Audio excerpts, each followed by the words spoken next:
ನಾವು ವಿಶೇಷವಾದ ಒಂದು ಕಾಣಿಕೆ ದೇವರ ಸೇವೆಗಾಗಿ ತೆಗೆಯೋಣ. ಒಬ್ಬರು ಯಾರಾದ್ರೂ ಮಕ್ಕಳು ಬರಪ್ಪ ಮುಂದೆ ವೈದ್ಯರು ತೆಗೆದು ಕಾಣಿಕೆ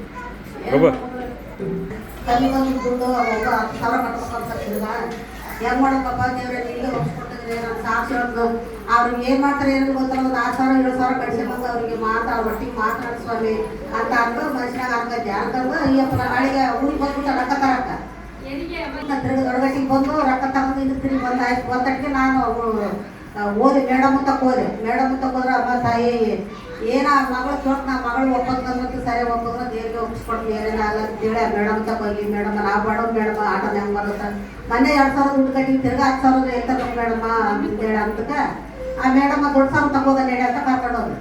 ಆ ದೊಡ್ಡ ಸಾರು ಒಂದು ಮಾತು ಮಾತಾಡಲ್ಲ. ದೊಡ್ಡ ಸಾರು ಒಂದು ಆರ್ವೆ ಕಟ್ತಾವಿಲ್ಲ ಅಂದ ಕಟ್ಟಲ್ಲ ಸರ್ ಅಂತೇಳಿ ಒಪ್ಪಂದು ಬರೀ 6,000 ಕಟ್ಟಿ ನನ್ನ ದೇವ್ರಿಗೆ ಸೋತ್ರ ಎಲ್ಲ ದೊರಕುವುದು ಎಲ್ಲ ಎಲ್ಲ ನಿಮಗೆಲ್ಲ ದೊರಕುವುದು ಎಲ್ಲ ಎಲ್ಲ ನಿಮಗೆಲ್ಲ ದೊರಕುವುದು.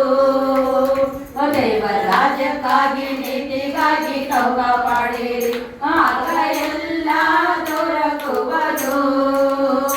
ದೇವರ ರಾಜ್ಯಕ್ಕಾಗಿ ನೀತಿಗಾಗಿ ತೌಕ ಪಡೆಯಿರಿ ಆಗ ಎಲ್ಲ ದೊರಕುವುದು. ಭೂಲೋಕದ ಗಂಟು ಬೇಡ, ಭೂಲೋಕದ ಗಂಟು ಗಂಟು ಮಾಡಿ ತಗೋಬೇಡ. ಆಗೋದು ತಿಳಿದು ಹಿಡಿದು ನಶವಾಗಿ ಹೋಗುವುದು. ದೇವರ ರಾಜ್ಯಕ್ಕಾಗಿ ನೀತಿಗಾಗಿ ನಾಳಿನ ವಿಷಯದಲ್ಲಿ ನಿಶ್ಚಿಂತೆಯಾಗಿರು. ನಾಳಿನ ವಿಷಯದಲ್ಲಿ ನಿಶ್ಚಿಂತೆಯಾಗಿರು.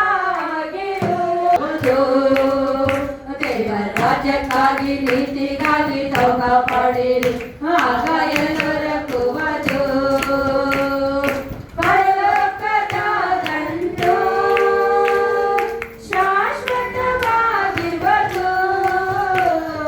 ಪರಲೋಕದ ಗಂಟು ಶಾಶ್ವತವಾಗಿರುವುದು.